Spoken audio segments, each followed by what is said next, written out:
Le soleil de l'après-midi tombait sur Madrid comme un rideau doré, baignant la façade de verre et de marbre de l'hôtel qui se dressait imposante sur l'une des avenues les plus prestigieuses de la capitale espagnole. L'établissement, réputé pour accueillir l'élite internationale, maintenait un flux constant d'invités de marque qui franchissaient ses portes tournantes avec la familiarité de quelqu'un habitué au luxe. Au milieu de la symphonie des roulettes des valises design et du murmure des conversations en différentes langues, une silhouette discordante franchit le seuil.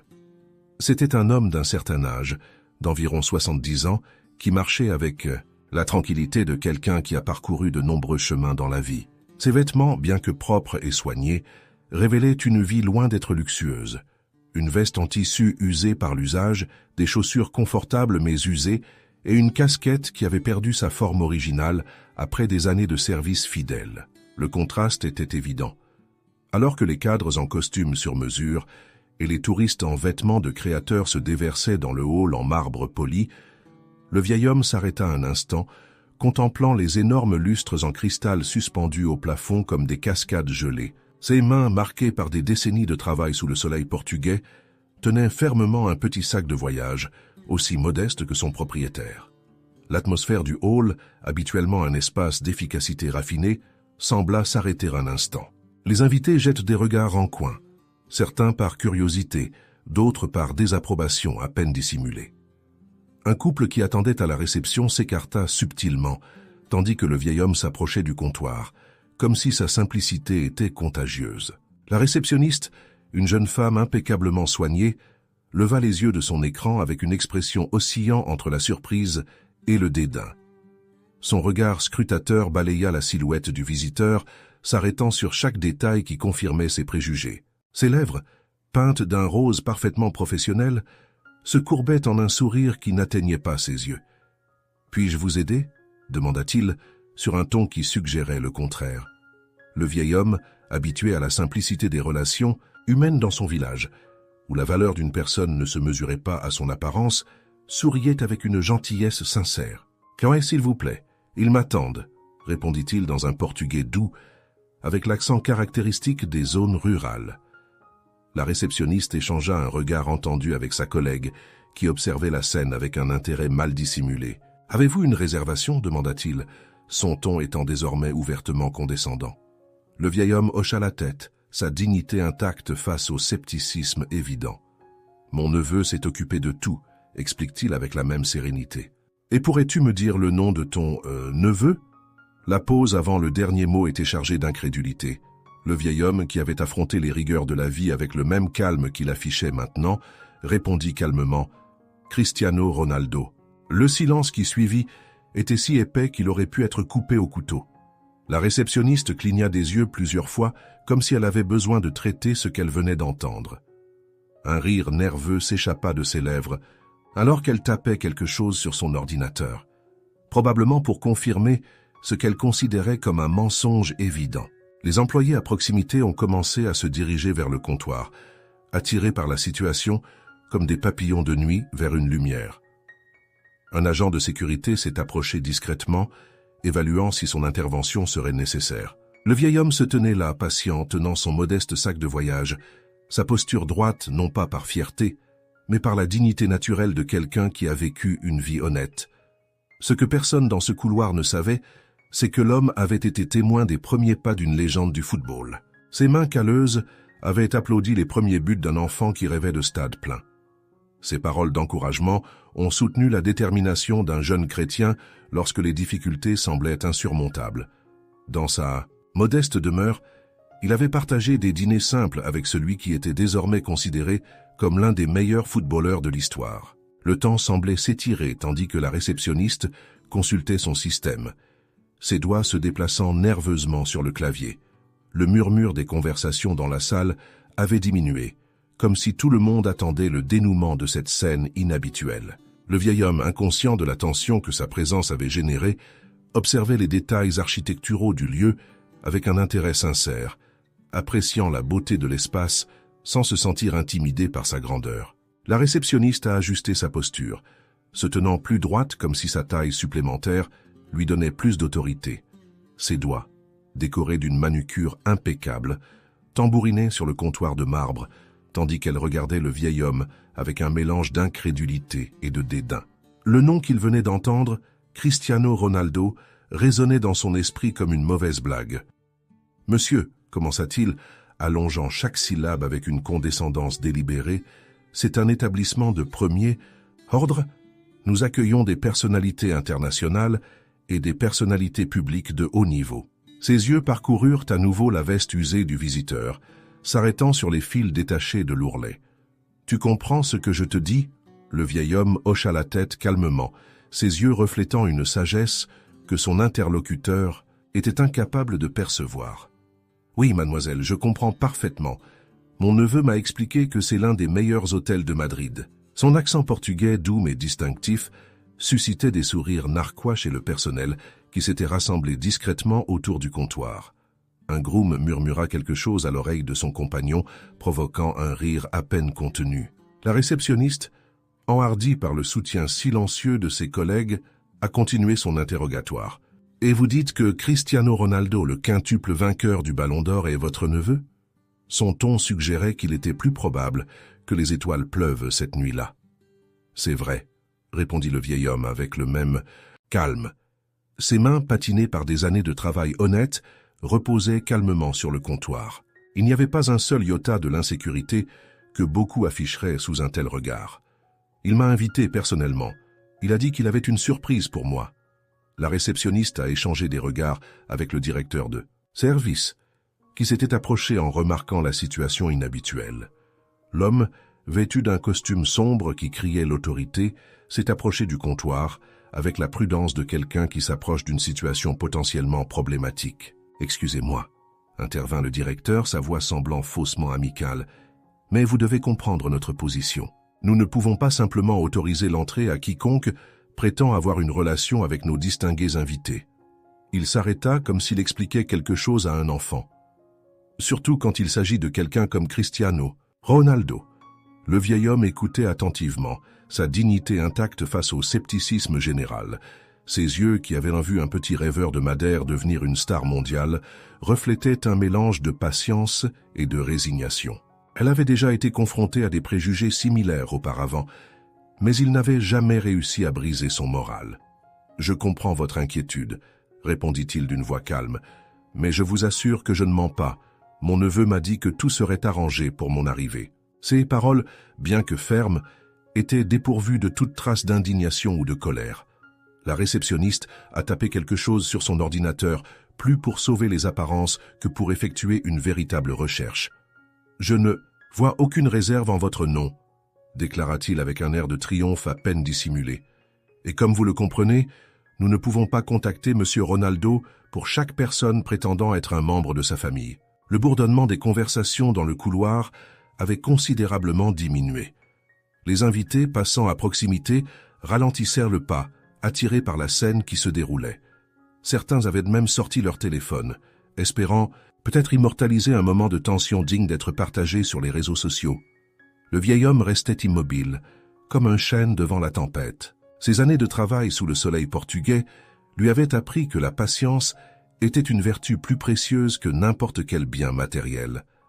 Dans son esprit, il se souvenait des après-midi où un jeune chrétien tapait un ballon usé contre le mur de sa modeste maison, rêvant de stades pleins et de victoires épiques. « Peut-être, » suggéra la réceptionniste avec un sourire qui n'atteignit pas ses yeux, « vous devriez envisager un autre établissement, plus adapté à votre situation. » Les derniers mots tombèrent comme des pierres dans une mare, créant des vagues de malaise chez certains témoins de la scène.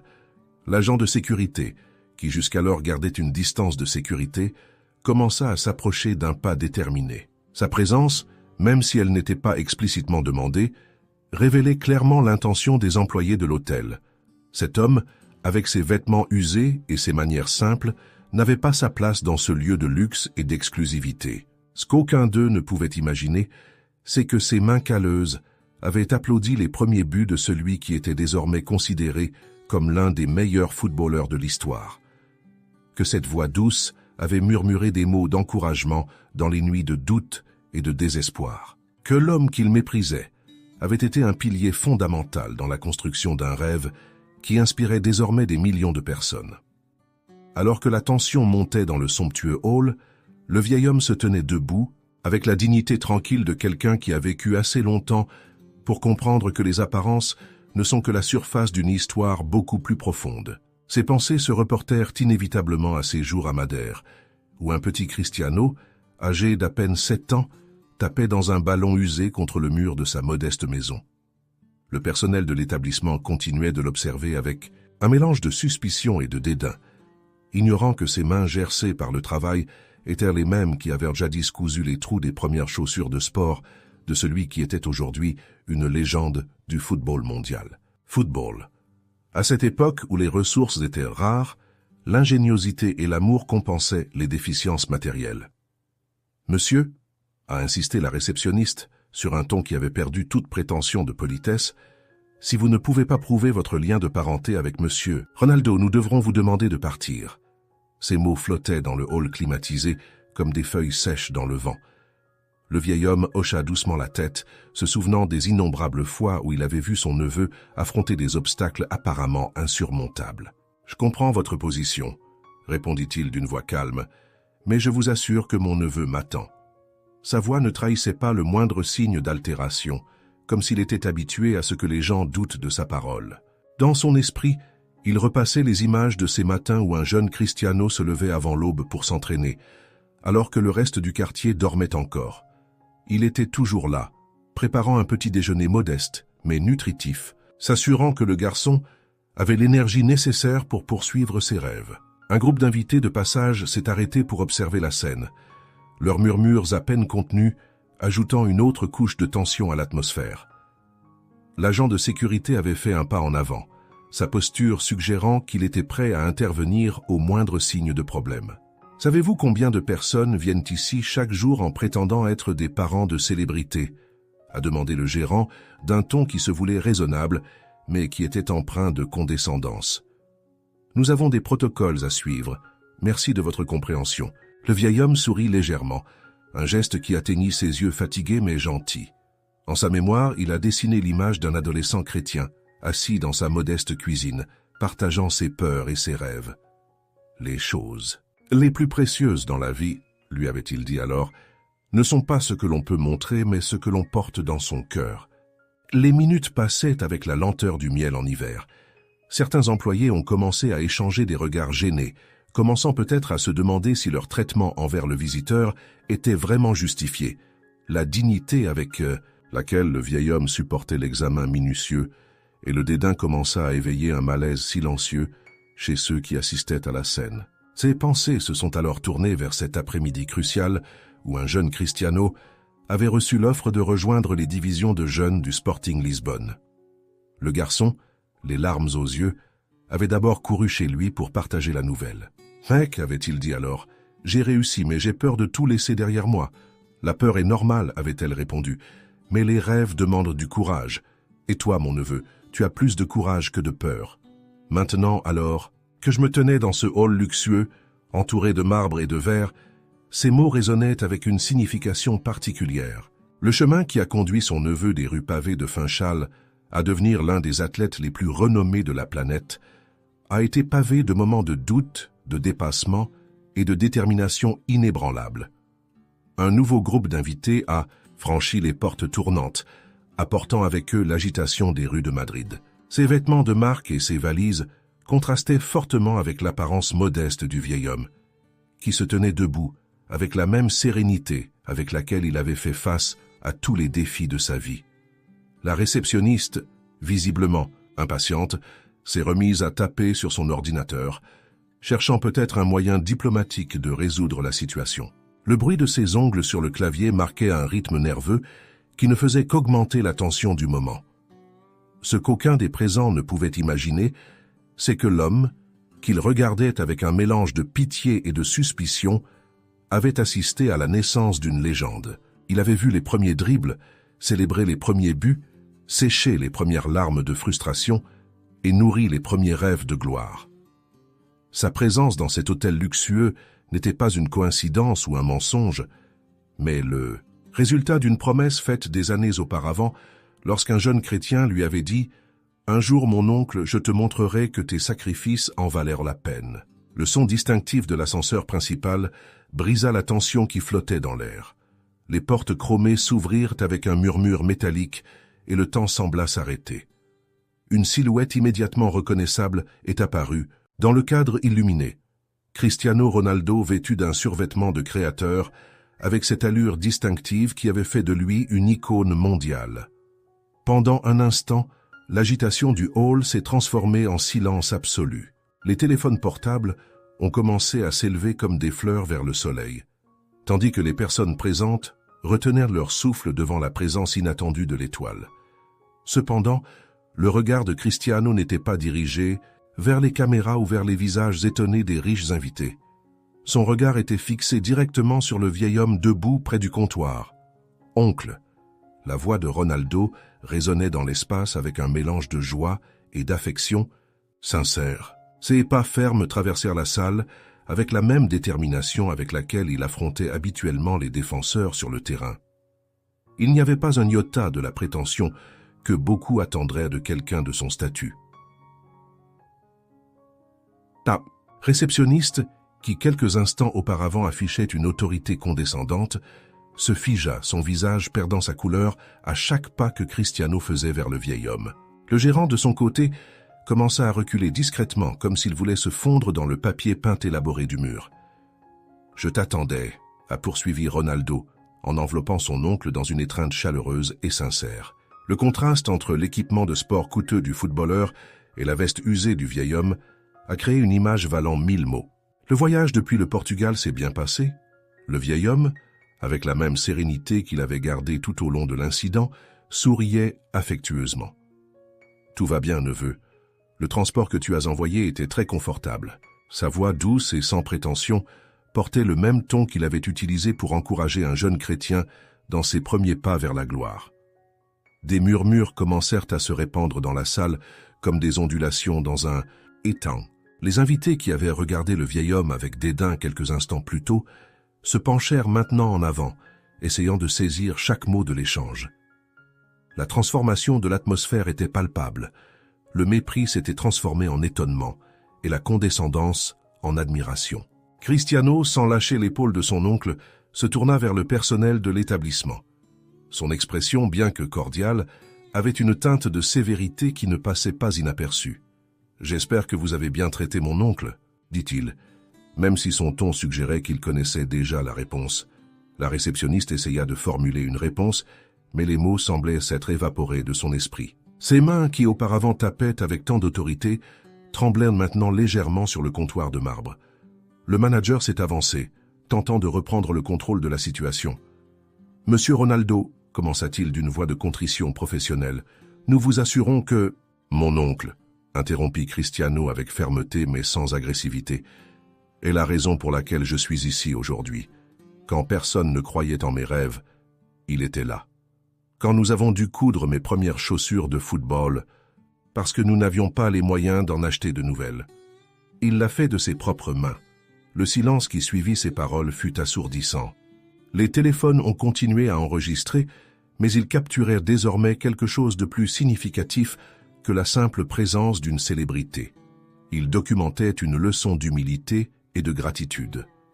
Le vieil homme, mal à l'aise face à tant d'attention, essaya de minimiser l'instant. « Tout cela n'est pas nécessaire, neveu. Tu sais que je n'ai fait que ce que n'importe quel oncle ferait. » Cristiano sourit, un geste qui portait le poids de 1000 souvenirs partagés. « Non, mec, tout le monde ne ferait pas ce que tu as fait. Tout, le monde ne se lèverait pas avant l'aube pour préparer le petit déjeuner d'un enfant têtu qui ne pensait qu'au football. Tout le monde n'investirait pas ses économies dans des chaussures de football pour un neveu qui rêvait de stade.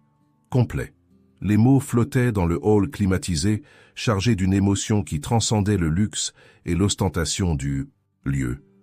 Certains des présents, surtout ceux qui, quelques instants auparavant, avaient regardé le vieil homme avec dédain, avaient là maintenant du mal à garder leur regard fixé sur la scène, comme si la vérité exposée était trop brillante pour leurs yeux.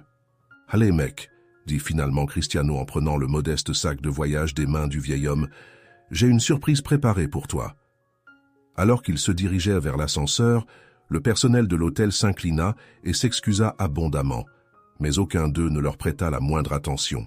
À ce moment-là, ils n'étaient qu'oncle et neveu, marchant ensemble comme ils l'avaient fait tant de fois dans les rues pavées de Madère, quand les rêves n'étaient que cela. Des rêves. L'ascenseur s'est arrêté à l'avant-dernier étage de l'immeuble, mais Cristiano n'a pas immédiatement emmené son oncle à la suite présidentielle, comme tout le monde s'y attendait. Au lieu de cela, il s'arrêta dans le couloir recouvert de moquettes, se tourna vers le personnel qui les avait suivis et d'une voix mêlant fermeté et sérénité, commença à parler. « Il y a quelque chose que je dois dire », annonça-t-il, sa main toujours posée de manière protectrice sur l'épaule de son oncle. L'entourage des salariés, dont faisait désormais partie le directeur général de l'établissement, convoqué en urgence par la situation, s'est arrêté net.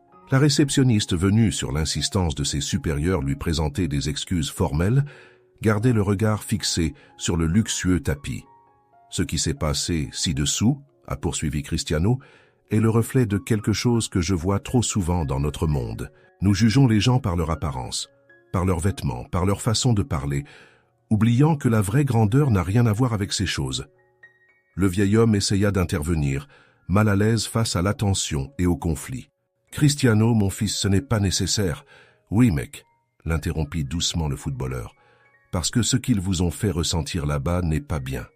Et ce n'est pas juste, non seulement parce que tu es mon oncle, mais parce qu'aucun être humain ne mérite d'être traité comme ça. » La directrice générale, une femme d'âge moyen avec des décennies d'expérience dans l'hôtellerie de luxe, s'est avancée. « Monsieur Ronaldo, nous tenons à vous présenter nos plus sincères excuses. Je vous assure que cela ne reflète pas les valeurs de notre institution. » Cristiano hocha la tête, mais son expression montrait clairement qu'il n'avait pas fini. « Savez-vous pourquoi je suis ici aujourd'hui ? Pourquoi j'ai choisi cet établissement pour ce moment privilégié avec mon oncle ?» Le silence qui suivit était épais, presque tangible. « Parce que je voulais lui offrir le meilleur traitement, la meilleure expérience. Ironique, n'est-ce pas ?» Ces paroles résonnèrent dans le couloir avec un poids qui dépassait leur sens littéral. Le personnel rassemblé s'agitait mal à l'aise, conscient qu'il assistait à bien plus qu'une simple réprimande. « Cet homme, » continua Cristiano, sa voix s'adoucissant alors qu'il faisait référence à son oncle, « a travaillé toute sa vie dans les champs. Ses mains sont calleuses à cause du travail acharné, pas à cause de la musculation dans une salle de sport. Chic. Ses vêtements sont usés parce qu'il a travaillé dur. Il a toujours donné la priorité à aider les autres plutôt qu'à acheter de nouvelles choses pour lui-même. » Le vieil homme écoutait en silence, ses yeux humides reflétant un mélange de fierté et d'humilité. Cristiano a poursuivi, la voix lourde d'émotions contenues. « Quand j'étais enfant et que je rêvais de devenir footballeur, beaucoup se moquèrent de moi. Nous étions pauvres. Nous vivions dans une modeste maison à Madère. Mais mon oncle n'a jamais hésité. Quand j'avais besoin de lui, il m'a aidé. Nous avions des chaussures de foot et nous n'avions pas les moyens de nous les payer. Alors il réparait les anciennes encore et encore. Quand j'avais besoin de m'entraîner davantage, il restait après sa longue journée de travail pour jouer. C'est avec moi. » La réceptionniste avait finalement levé les yeux, des larmes coulant librement sur ses joues. D'autres membres du personnel ont également montré des signes visibles d'émotion. Le succès, ça réfléchit Cristiano, ne se mesure pas en euros ou en trophées. Elle se mesure à l'impact que vous avez sur la vie des autres. Mon oncle n'a jamais gagné de ballon d'or, n'a jamais joué pour le Real Madrid, n'a jamais eu des millions de followers sur les réseaux sociaux. Mais il est l'un des hommes les plus prospères que je connaisse, car sa grandeur est dans son cœur. Il s'arrêta un instant, regardant directement chacun des présents. Quand il jugeait mon oncle sur son apparence, quand il le traitait avec dédain, il ne lui manquait pas seulement de respect. Il manquait de respect à toutes les valeurs qu'il défendait. Le travail acharné, l'humilité, la générosité, l'amour inconditionnel. Le directeur général, visiblement ému, a tenté d'intervenir à nouveau. « Monsieur Ronaldo, nous prendrons des mesures immédiates pour garantir que cela ne se reproduise plus. » Les mesures qu'ils doivent prendre, a répondu calmement Cristiano, ne sont pas des protocoles ou des procédures. Elles sont une question d'humanité. Il s'agit de considérer chaque personne qui franchit ces portes comme ce qu'elle est, un être humain, digne de respect. Le vieil homme, qui était resté silencieux pendant tout le discours, parla enfin. Sa voix douce mais claire portait la sagesse de décennies. « Nous faisons tous des erreurs, mon neveu. L'important est d'en tirer des leçons. Cristiano sourit, la fierté brillant dans ses yeux. Vous voyez, c'est la leçon la plus importante. Mon oncle, qui était traité avec dédain, est le premier à offrir son pardon et sa compréhension. C'est cela la vraie grandeur. Il se tourna une dernière fois vers le personnel. Je ne veux pas que quelqu'un soit renvoyé ou puni pour cela. Je veux qu'ils réfléchissent, que la prochaine fois qu'ils voient quelqu'un qui ne correspond pas à leur idée d'un client de luxe, ils se souviennent de ce moment. Rappelez-vous que la vraie classe n'a rien à voir avec le fait d'être un client de luxe. Cela a à voir avec les vêtements que vous portez ou l'argent que vous avez. Le silence qui suivit était différent du silence tendu du couloir. C'était un silence de réflexion, de compréhension, de transformation. La réceptionniste, rassemblant tout son courage, s'avança et, d'une voix tremblante mais sincère, s'adressa directement au vieil homme. « Monsieur, il n'y a pas assez de mots pour exprimer à quel point je suis désolé de mon comportement. Vous m'avez appris plus de choses dans ces moments-là que toutes mes années de formation au service client. » Le vieil homme la regarda avec gentillesse. « Il n'y a rien à pardonner, ma fille. Parfois, les meilleures leçons naissent des moments les plus inconfortables. » Cristiano a regardé l'échange avec satisfaction. C'est ce que je voulais qu'il voie. C'est la véritable élégance, la vraie classe. Elle ne se trouve pas dans une valise de créateur, ni ne se mesure en étoile d'hôtel. Elle vient du cœur. Les portes du restaurant principal s'ouvrirent en grand, révélant un espace transformé. Les tables avaient été réorganisées, autour d'une table centrale, décorée avec élégance mais sans ostentation. La lumière de l'après-midi madrilène filtrait à travers les grandes fenêtres, baignant l'atmosphère de tons dorés qui semblait délibérément choisis pour l'occasion. Cristiano a conduit son oncle à l'intérieur, où plusieurs visages connus du monde du football et des personnalités sportives l'attendaient discrètement. Le vieil homme, encore en train de se remettre des événements précédents, s'arrêta un instant à l'entrée, bouleversé par la scène qui se déroulait sous ses yeux. « Mon neveu » murmura-t-il d'une voix à peine audible. Il n'y avait pas besoin de tant de choses. Cristiano a souri, ce geste sincère qu'on voit rarement sur les couvertures des magazines sportifs. « Mec, ce n'est qu'un petit geste comparé à tout ce que tu as fait pour moi. » Il a conduit le vieil homme à la table d'honneur, où d'anciens coéquipiers et entraîneurs se tenaient en signe de respect. Le directeur de l'établissement, qui avait rapidement coordonné les changements nécessaires suite aux événements précédents, veillait à distance discrète, s'assurant que chaque détail était parfait. Le personnel de service se déplaçait avec une efficacité silencieuse, mais maintenant leur visage montrait un mélange de respect et d'intérêt sincère. Avant de commencer, a annoncé Cristiano, sa voix portant ce ton spécial qu'il réservait habituellement aux moments les plus importants, « Je veux partager quelque chose avec vous tous. » Il se tourna vers son oncle, qui était assis avec la même dignité sereine qui le caractérisait. « Beaucoup de gens me demandent quel est le secret du succès, comment je suis arrivé là où je suis. Je parle toujours de discipline, de travail acharné, de dévouement, mais il y a quelque chose de plus fondamental que tout cela. Les gens qui ont cru en vous quand personne d'autre n'a cru en vous. A fait. » Le silence dans le restaurant était absolu. Même les serveurs s'étaient arrêtés, conscients qu'ils assistaient à quelque chose de spécial. « Mon oncle, » a poursuivi Cristiano, la voix lourde d'émotion contenue, n'est jamais apparu à la une des journaux. Il n'a jamais donné d'interview sur la façon dont il a contribué à façonner une future star du football. Mais chaque fois que je suis tombé, chaque fois que tous les jours, je suis tombé. Chaque fois que j'ai raté un tir, chaque fois que je rentrais à la maison en pleurant parce que d'autres enfants se moquaient de mes rêves, il était là. Le vieil homme essayait de garder son sang-froid, mais ses yeux brillaient de larmes retenues. Plusieurs des personnes présentes, dont certains des footballeurs les plus coriaces du circuit, s'essuyaient discrètement les yeux. « Tu sais ce qu'il m'a dit ?» Cristiano sourit en s'en souvenant. « Il m'a dit, le talent est un don, mais le caractère est un choix. Et toi, mon neveu, tu dois choisir chaque jour d'être meilleur qu'hier. » Il ne parlait pas de buts ou de trophées. Il parlait d'être une bonne personne. Il s'approcha d'un coin du restaurant où un objet couvert avait été discrètement placé. D'un geste doux, il retira le tissu, révélant une vitrine en verre contenant une paire de chaussures de football, usées, réparées plusieurs fois. « C'était mes premières bottes sérieuses », l'a expliqué Cristiano, sa voix s'adoucissant au souvenir. « Quand elles se cassaient, nous n'avions pas d'argent pour en acheter de nouvelles. Mon oncle passait des nuits entières à les coudre, à les réparer, à s'assurer que je pouvais continuer à m'entraîner. Certains pourraient se moquer de ces vieilles bottes, mais pour moi elles ont plus de valeur que n'importe quel trophée que j'ai jamais gagné. Le vieil homme se leva lentement et s'approcha de la vitrine. Ses doigts, endurcis par des années de travail, effleuraient doucement le verre. « Je me souviens de chaque point, dit-elle doucement, la voix lourde de souvenirs. Chaque fois que je les ai réparés, je te l'ai dit. Chaque point était un pas de plus vers mon rêve, conclut Cristiano. Et tu avais raison, mec. Chacun de ces points m'a rapproché de là où je suis aujourd'hui. Il se tourna vers les invités rassemblés. Beaucoup d'entre vous me connaissent depuis des années. Nous avons partagé des victoires et des défaites, des triomphes et des défis. Mais aujourd'hui, je veux vous présenter l'un de mes véritables héros. Non pas parce qu'il est mon oncle, mais parce qu'il représente tout ce à quoi j'aspire, en tant que personne. Les serveurs ont commencé à servir la nourriture, mais personne ne prêtait attention aux plats élaborés.